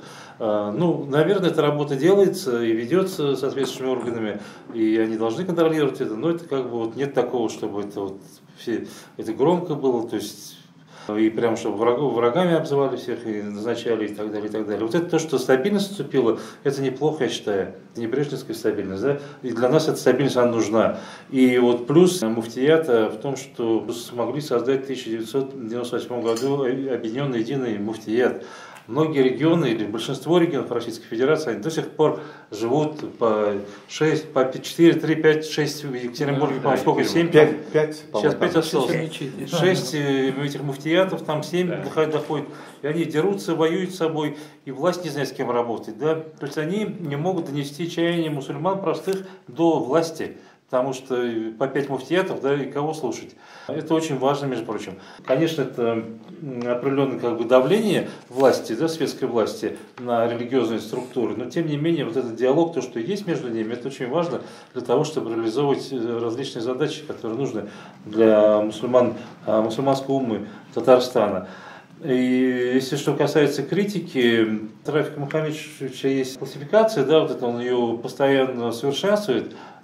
Такой-то этап, там, да, этап становления цивилизации и так далее. И так далее. Да. Вот я добавил бы этап теологического ислама, я бы назвал, да, сейчас. Вот последние буквально вот годы пандемии особенно, когда вот Камиль Хадрат стал выносить богословские решения как муфти. То есть он уже муфти, который имеет разрешение, да? Не управленец, а богослов. Нет, который получил иджазу, да, на то, чтобы на муфти. То есть таких у нас, по-моему, в России, кто еще есть у нас? По-моему, нет больше. Нет, еще кто-то есть. Кто-то один есть на Кавказе, по-моему. То есть это полноценный муфти, который может выносить богословские решения. И вот в случае, в период, когда пандемия началась, он вынес решение насчет похорон, да, мусульман, то, что там обмывать, и не обязательно, что там вот так-то и так около могилы можно там читать, да, это самое джиназа. И все исполняли, то есть я сколько в таких похоронах участвовал, имамы везде говорили, нет, у нас это самое фетва, все мы это исполняем. То есть это было четко сказано. И вообще, как бы вот эти богословские вопросы, они стали больше и больше активизироваться теологически. Если мы посмотрим телеграм-канал Муфтия, там очень много эти обсуждаются теологические вопросы. К сожалению, это все вот остается на уровне Казани. И вот это наше население, оно все еще осталось на уровне вот это банку краски, это домой принести можно или там, или нет с кладбища после того, как покрасить. Если вы посмотрите татарскую прессу, вот эти отделы, где это посвященные исламу, там вот все вопросы имамам только вот на это. И все вот эти имамы наши обсуждают все эти вопросы. Пора уже, наверное, поднимать уровень нашего населения, религиозный, да, теологический. И вот этот, и Камиль Хадрат должен тренд задать, чтобы наши имамы везде уже начали объяснять уже какие-то другие вопросы уже, не только про банку краски, да, это, вот отходить надо от этого, сейчас переходить надо, вот, если я называю это теологического ислама, это вот в целом население весь мусульманского ума должно потихонечку переходить, как на Кавказе. Если мы посмотрим форумы там кавказские, да, они не обсуждают банку краски там, да, они вообще другие очень глобальные вопросы обсуждают в исламе. А у нас же вопросов тоже много. Небольшой минус в этом есть. И еще один как бы минус, это пресса мусульманская, она вообще как бы вот вообще лежит, я считаю. Она вообще никакая. То есть здесь несколько там газет, если взять там Умма, Дин вам решает, сайт, это они повторяют друг друга просто. Даже вот этот мусульманар, который выпускает вот Гаиля мечеть, да, я же слежу, сейчас слежу за этим, они все повторяют друг друга, они перепечатывают сайт Дум.РТ. А Дум.РТ очень вообще беззубый, абсолютно там новостные новости какие-то, все там открыли, там ленточку там порезали, это еще что-то. То есть, если мы вспомним то, что Валиуллах Хадрат делал, да, в начале 90-х, это вообще читать это вообще до сих пор это интересно, да, это, у него, конечно, тоже потом в 90-е годы, когда интернет появился, он просто стал перепечатывать. И все, у нее тоже это все умерло. У нас возродить бы эту самую мусульманскую прессу, дискуссии какие-то, какие-то вопросы острые же есть. Не надо бояться, зачем? Просто не надо нарушать закон. Какие-то, можно же, не просто вот для галочки, да, это раз там что-то перепечатали с интернета, там, ну вообще читать нечего, абсолютно. Вот этот вопрос бы, как бы, хотелось бы, чтобы вот обратили внимание на это. И чтобы не повторяли друг друга на всех этих вот ресурсах. Уникальный контент. Да, уникальный контент должен быть. Вот, наверное, вот эти все, а то, что касается будущего, это мы не знаем, что будущее. Хотелось бы, чтобы хотя бы вот на уровне вот это, то, что создано, вот это не разрушилось, да, я хотел пожелать. То, что создано, это, по крайней мере, не разрушилось, потому что и в мире много чего происходит. И как-то вот систему надо наладить, конечно, не знаю, вот это, как это решает в других странах, финансирование вот этого, чтобы это, институты, все эти мечети все не работали, чтобы как бы эта система функционировала вся. Я не знаю, там заставить людей махалю платить, я не знаю, это нереально, мне кажется. Не, ну он не только в других странах, на Кавказе он как-то решается. Да, там религиозность населения очень высокая. Там практически каждой деревне они содержат вот богатые медресе. То есть там неучтенных медресе там сотнями. Но кто-то строит, их содержит, там дети учатся. То есть есть вот богатые мусульмане. Но, к сожалению, вот татары в этом отличаются. Ну, где-то, может быть, давить нужно на богатых там татар, да, где-то административный ресурс можно, да, это, наверное, ну, по-всякому. Расул тебе мы дадим такой, чтобы ты набрал богатых, построил. Хотелось добавить то, что не работает научным сообществом. Раньше, в 90-х, при Гусмане Хадрате, ученые всегда были в совете улемов. И вот я был тоже в совете улемов раньше. А вы имеете в виду светские ученые? Ну, светские, да, то есть тоже какие-то вопросы же есть. Там, там Искандер Аязович был, там Рафик Мухаммедович раньше был, еще до того, как он стал еще ректором. Был, если не ошибаюсь, да, это. И там тоже всякие вопросы решались. А потом как-то раз и всех это выкинули там в один прекрасный момент. Бейкин даже был. Бейкин был, там потом Бодров, когда стал замом, по-моему, раз и всех там всех. И это как его. И вот, я, конечно, это не говорю, то есть я сейчас еще инициативно наказуемый, сейчас еще пригласят. Позовут. Крыша Бодрова. А так я вообще записывать. Еще раз говорю, я Бодров. Контакты, конечно, взаимодействия не хватает в научное сообщество. Раньше очень много было. Всегда Валиуллах Хадрат обязательно приглашал всех. Всегда. Но, по сути, весь муфтият вырос из научного сообщества. Да. И мы не навязываемся, у нас очень много работы. И что хочу сказать, вот разные есть варианты. У нас вот, например, если научно возьмем, зарплата очень маленькая, то есть, ну, практически нищенская. Но есть тоже разные гранты, разные эти программы и так далее. То есть это когда вот руководители находят возможности как-то обеспечить дополнительно. То есть всегда какой-то можно найти, поучаствовать в какой-то федеральных программах, еще каких-то, то есть или специально заложить какую-то программу какую-то, не знаю, или что-то. Тоже где не пересекается с государством, потому что светское, где-то пересекается, может быть. Ну, какие-то искать варианты нужно, чтобы вот эта все система, она не разрушилась. Самое главное, вот эту систему надо сохранить, по крайней мере. Я не говорю про то, что развивать нужно, это само собой. Мне кажется, сейчас нужно заняться качеством уже вот этой сети. И еще один вопрос, вот я еще хочу от себя добавить, последнее. Я, кстати, это поднимал, и с моей подачи тоже это на Всемирном конгрессе татар тоже подняли. То есть мы сначала это обсуждали в разных кругах, это вот сеть сохранения татарской культуры, да. То есть это у нас сейчас выстроена большая, огромная сеть по всей Российской Федерации. Это как сетевая структура практически, да. Мечети, они все татарские практически, да, если по большому счету возьмем. Не забывали, что про культуру, про татарскую культуру, то что они еще помимо религии должны все-таки язык сохранять, да. Если у нас вот эта идентичность не будет сохранена, язык, культуры, мы и религии тоже не будет как таковой, потому что они сами, религия сохраняет язык и культуру татарскую, культура сохраняет и религию. Это в советское время так было. Не случайно они там заставляли эти имамы, не запрещали даже разговаривать по-русски, да? То есть это считали они, что это взаимосвязанные вещи между собой. И вот это Камиль Хадрат этим занимается, и язык проповеди на татарском языке, да, и так далее. Ну, как бы вот эта сеть тоже частично использовать и вот для тоже каких-то национальных тоже интересов, сохранения национальной культуры. Только не замыкаться на чистой религии. Безусловно, у нас все молодежные мероприятия вот на площадках мечети. Кстати, насчет качества, вы сказали, от количества к качеству. У нас по итогам 2021 года впервые резко сократилось количество построенных мечетей. Раньше по 20 в год открывалось, а в этом году, ну то есть 21, 12. Я сначала думала, что это от пандемии, но мы пришли к выводу, что все-таки, скорее всего, уже насыщение, да. И вот теперь начнется уже работа над качеством, чтобы мамы были профессиональными, со знаниями, с глубокими. Вот к этому идем, молодежь. Ну, да, но в Казанской губернии было где-то 6 тысяч мечетей на самом деле. То есть, но сегодня эти мечети достаточно для того, чтобы обслуживать существующие вот мусульманские махалля. Здесь вот начиная с реплики, то, что сказал Азат, по поводу, вот пишут насчет красок и так далее. Но смотрите, вот какова вот наша вот она умма, уровень нашей религиозности, такова не ответы. Но здесь есть и социологические исследования, вот где у нас социолог ушел. Да. Они, по-моему, проводили. Вот мы начинали в 2001 году, первый социологический опрос очень большой проводили.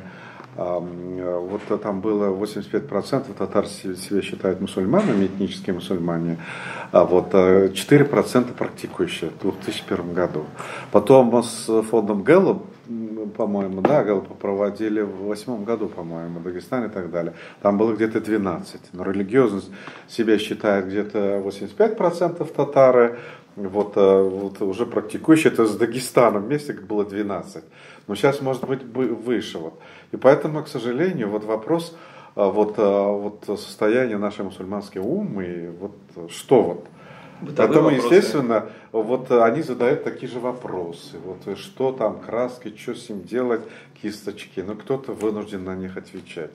Они не хотят имамы отвечать на эти вопросы. Они уже устали. Но раз приходится на колл-центр, вот у нас есть колл-центр Дома, да? Туда в основном вот такого характера вопросы и приходят. Но имамам, конечно, самим скучно на такого рода вопросы отвечать. Конечно, это не интересно. Но, кстати, у казаев тоже проблема есть, да, что в основном все сводится к семейным разборкам. Ну, это они этим должны занимались всегда. Вот поэтому, конечно, вот вопрос, это тоже ведь не какое-то духовное управление. Ну вот с светской молодежью тоже надо работать. Вот я тоже думаю, а вот почему у меня вот интерес к исламу, советский человек, в общем-то, комсомолец и так далее. Почему? Но мне кажется, что это через идентичность, вот, национальную идентичность. Потому что вот меня воспитывала бабушка, она читала пятикратный намаз, чтобы мы все были, вот, читали дуа и так далее. То есть идентичность. Вот поэтому, естественно, сегодня формировать вот мусульманскую умму, вот Татарстан, из татар, в общем-то, это задача всех. Вот кто должен национальную идентичность формировать? Если мы будем считать себя татарами, это дальше, если татарин, он, значит, он мусульманин, тогда у него интерес к исламу будет.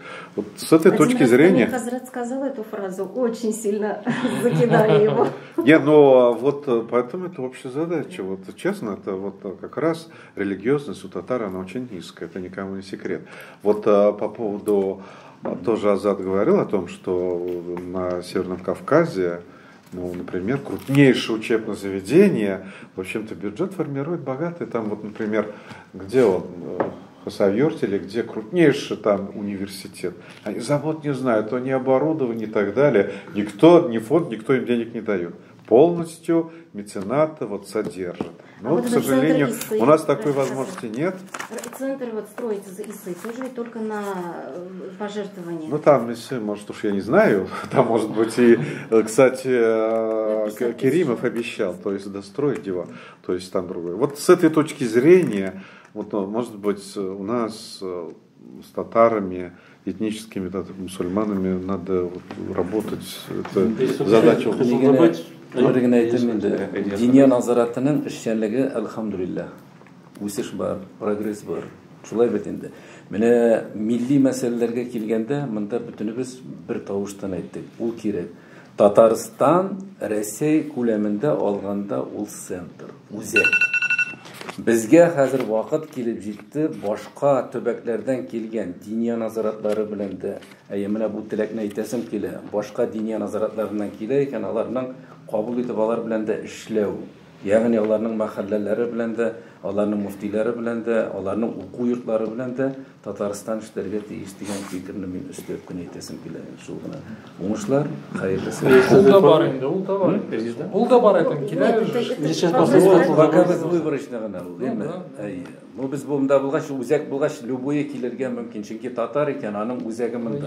Ул каяндыр Мәскәүдән да эзләп җиргә тиеш түгел, Уфадан да эзләргә түгел, Ульяндан да, Оренбургтан да түгел. Алар килгәчтен, анал конгресс бар ул, конгресс бит шул функцияны үзенә алырга тырыша. Ә бит ул функция Татарстан дини назаратының үстендә булырга тиешле дип уйлыйм. Еще вот хотел добавить еще такой важный вопрос. У нас много экспедиций, в том числе эпиграфические экспедиции, это по кладбищам, да, мы ездим постоянно 2 раза в год. Сейчас в Рыбно-Слободском районе работали, сейчас уезжаем в Троицк на 10 дней. По кладбищам очень много, мусульманским зиратам мы ездим. Проблема в том, что запущены очень сильно, просто разрушаются надмогильные камни Казанского ханства периода. Народ боится ходить вот в эту часть, старую часть. И имамы не объясняют это. Это тема то, что... Хазрата? Да. И это вот надо говорить, это как бы поднимать этот вопрос уже на уровне муфтията, вообще всех этих имамов, потому что практически 80% запущены, заросшие вот эти старые кладбища. И мы их потеряем, уже половину потеряли. Не половину, но очень много потеряли. В некоторых деревнях бульдозерами сносят просто вместе с могильными камнями, вместе с деревьями. И просто так проблемы решают в татарских деревнях. И там имамы не работают, они не объясняют, что это не самое. Там ничего страшного нет. Анда кіріп бірінде қорқыныш жоқ. Ағашында кесерге бола, бірінде проблема жоқ. Ағаш кесерге қорқалар, теге чатырман дача татырға бола, анда кесіп тегілей де бұлай алатырақ керек. Бұл біздің мирасыбыз анда болған машхур шахистардың қабір ташлары, қабірлері сақланы. Ильяс Хазрат очень много на самом деле делает. Не, ну, на самом деле здесь, да, проблема была, сейчас уж очень активно работают, кстати.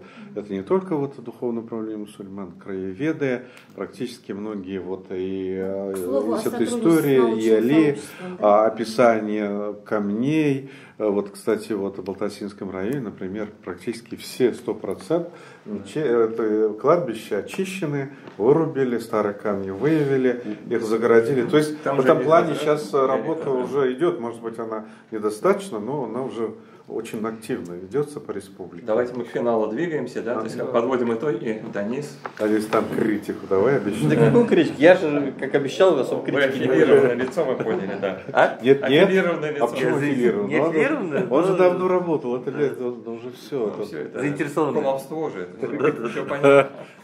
Не, на самом деле, мне вообще, что хочешь сказать, да, значит, как я вижу будущее, то есть, во-первых, тут два фактора. С одной стороны, как бы возраст муфти у нас довольно молодой муфти, вот, и, соответственно, ему даже младше меня получается, по-моему, 37, да, ему сейчас. Вот. Ну, в общем, молодой, короче. Да. И, соответственно, как бы много, конечно, зависит от того, что с ним будет происходить, как бы, да, то есть какие приоритеты у него будут, да, на что он будет сам ориентироваться, там, и так далее, да, то есть это понятно. Человек, как я вижу, довольно, как сказать... Главное, чтобы звездной болезни не было. Вот это понятно, да. Но человек ищущий, да, то есть он человек ищущий, человек развивающийся. Но есть, как бы, если говорить о субъективном факторе, есть объективный фактор. Объективный фактор — это то, что в обществе происходит, то, что в науке называется постсекулярный сдвиг. Да? То есть вот эта граница между чисто религиозным и чисто светским, она уже устарела. Да? Фактически сейчас мы живем в постсекулярное время, да, когда нет жесткого разделения между, как бы, между государством и религией, да, потому что там и государство поддерживает и институты религиозные, да, и, соответственно, там между религией и обществом. И одним из этих, как бы, вот, как раз таки последствий этого, да, это как раз таки, когда там больше, в данном случае, вот, пример, да, когда больше светских ученых участвуют в религиозной жизни, и наоборот, религиозные деятели больше участвуют в научной, да, там, жизни, когда там круглые столы, как вот, да, там могут сидеть и религиозные деятели, и светские деятели, и как-то вот искать какие-то общие точки соприкосновения. Вот. Мне кажется, что в будущем муфтиата это как раз такой постсекулярный тренд, когда стирается вот эта грань жесткая, да, когда, условно говоря, там у нас есть исламская экономика, да, вроде экономика это чисто такая, как бы, вот, модерная история, светская, да, но вот она как бы вот в том виде, в котором она сейчас есть. Там, не знаю, появляется какие-то мусульманские, там, не знаю, еще чего-то, да, то есть какие-то психологии, хоть мы ее не любим, да, но все равно есть, да, то есть, как бы, грубо говоря, бизнес, да, там, мусульманский. Грубо говоря, мне кажется, что будущее муфтиата это как раз таки вот именно осваивание вот этого тренда дальнейшего, да, то есть включение в жизни разных слоев общества, разных направлений общества, да, то есть и как бы не без потери этой идентичности вот этой, да, там, каноничной, вот, собственно говоря, я так примерно вижу. По поводу, вот соглашусь, то, что у нас нерелигиозное население, как раз тут на намаз пошел у себя в Сакурах, и один там бахадыр есть, только приехал с Узбекистана на машине, и сразу вот на намаз, и после намаза с таким воодушевлением, вдохновлением, что там происходит, говорит, люди голодные набросились на религию, говорит, на утренний намаз, приходят как на джума. В Узбекистане, да, в Узбекистане. Да, там садака раздают после намаза, там кто виноград, кто что. Говорит, видно прям религиозность плещет. Они там во время Карима уже все было запрещено, сейчас чуть послабление. И, говорит, народ просто вот от малого до старого все пошли в мечеть. Здесь, говорит, заезжаешь, шикарные мечети, шикарные, говорит, мечети в Татарстане. Мы, говорит, на Аср попали, там 4 человека стоят. Поэтому деньги-то есть строятся, некому ходить в эти мечети. Вот, это первый момент. Второй момент, вот по поводу того, что Азат Эфенди сказал, что вот, молодежь там чуть-чуть скована. Мне кажется, знаете, почему она скована? Потому что муфтият стал частью государственного аппарата. Я вот чувствую, я прошу дать мне интервью, мне боятся, мне надо согласовать, надо спросить, да нафиг я не буду вдруг что-то не то, понимаете? Уже имамы, они как чиновники боятся там вышестоящего. Когда этого духа нету, как было раньше, да, когда вот махаля была, поэтому и была вот эта свобода. Скорее всего, они просто как повод для себя придумали, вот муфтият не разрешает. Да нет. Человек, который желает дать интервью, он даст, конечно. Нет, не то, что он не желает. Он боится, это чувствуется, что боится, как бы ты что не то сказал, а не то согласовал. Но это же не секрет, если сегодня имамы, просто чтобы стать имамом, нужно 150 инстанций пройти и согласовать. А соответственно, имама выбирает не махалля, не жители, а назначается с согласованием там всех, каких можно только организаций государственных, включая Думу РТ и остальные. Вот. Поэтому, соответственно, вот этот дух теряется. То есть человек становится системным чиновником, как бы там начальство не разгневалось, и он все вот ходит на цыпочках, лишь бы как бы что ни случилось. Нету, и из-за этого пропадает инициатива. Инициатива из-за этого пропадает. И по поводу того, что вот муфтият скоро, вот такой постсекулярный мир у нас, и муфтият движется, вот размытие тоже этих границ, это оптимистически, я, к сожалению, настроен пессимистически. Мы видим сегодня тренды, видим, куда муфтият двигается. К сожалению, мне кажется, что муфтият движется в направлении еще большей маргинализации, еще большей догматики.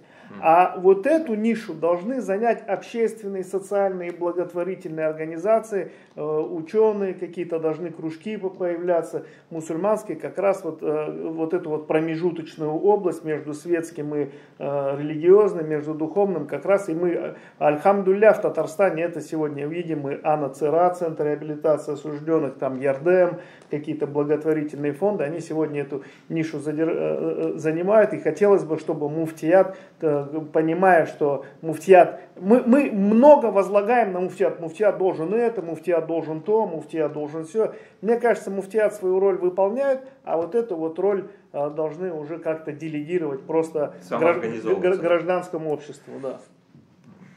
Ну, я, наверное, в принципе, правильно. Да, обобщу, вот, получается так, как выступаю крайне. В принципе, безусловно, работа в современную эпоху, да, в эпоху постсекулярную, там можно по-разному кучу концепций всяких высказывать, она требует такого очень динамичного подхода. И здесь, безусловно, на сегодняшний день Дума РТ просто не сможет занимать какую-то полную монополию, и в этом отношении, наверное, и не надо это делать, да?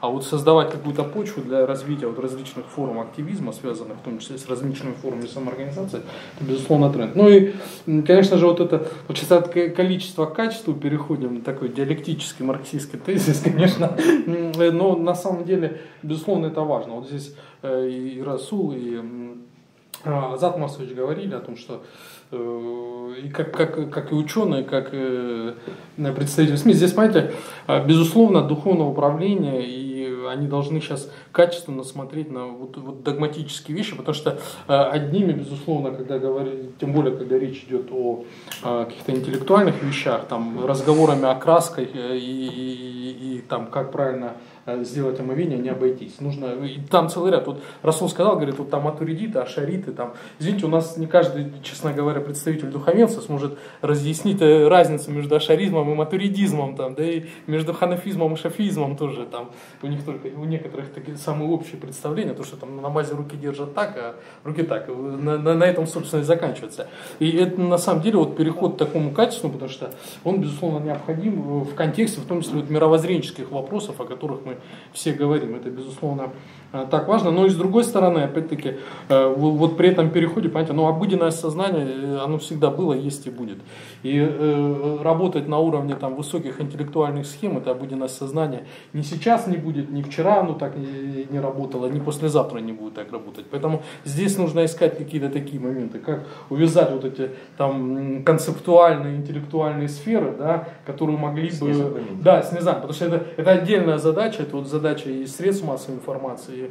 И иногда это сложнее, чем выработать какие-то концептуальные модели. Мы можем собраться в кругу ученых, там, улететь в какие-то рефлексии, да, там, а вы попробуйте эти рефлексии потом переложить на уровень обыденного сознания. Да, там. И это куда более сложная задача, чем там, почитав там, многотомные книжки, о чем-то высказаться. Спасибо огромное. Ну, вот у Расуля прозвучала мысль о том, что духовное управление стало элементом госмашины, но это действительно так, и задача, наверное, в этом есть, и в каждом государстве есть дианеты, там управление по делам религии, то есть как бы свою задачу выполняет. Но есть особенность у Татарстана, поскольку Дума РТ это элемент государственной машины Татарстана, у Татарстана есть такая черта, он живет проектами, да, то есть как бы Мегапроект. Да, то есть как бы у нас там, если президент замахивается, то собор на мечеть там на берегу огромный, да. Если там завод, то там за несколько миллиардов. Ну и у духовного управления, понятно, есть такая же особенность, оно создает проекты, и часто за проектами как бы вот не хватает человеческого лица, да, то есть как бы теплоты. Поэтому, наверное, вот то, что Расуль говорил, что люди передавали, что все-таки хочется иногда увидеть человеческое лицо у духовного управления, а не только вот структуру, которую понятно, что у нее огромная головная боль, там 1400 мечетей, коммуналку заплатить, зарплату заплатить, или там помыть, постирать, ну то есть это вот огромная работа. Поэтому, ну, мы как бы понимаем все вот эти как бы и минусы, и недостатки, и поэтому, но мы благодарны духовному управлению, что мы можем сходить в нормальную мечеть, мы можем прочитать намаз, как мы хотим, и нас Бобик не заберет за то, что мы там так поднимаем или так. То есть, наверное, плюсов все-таки больше, понятно, есть недостатки, и это такая работа над ошибками, надеемся, она такая была мягкая. Спасибо большое, что сказали.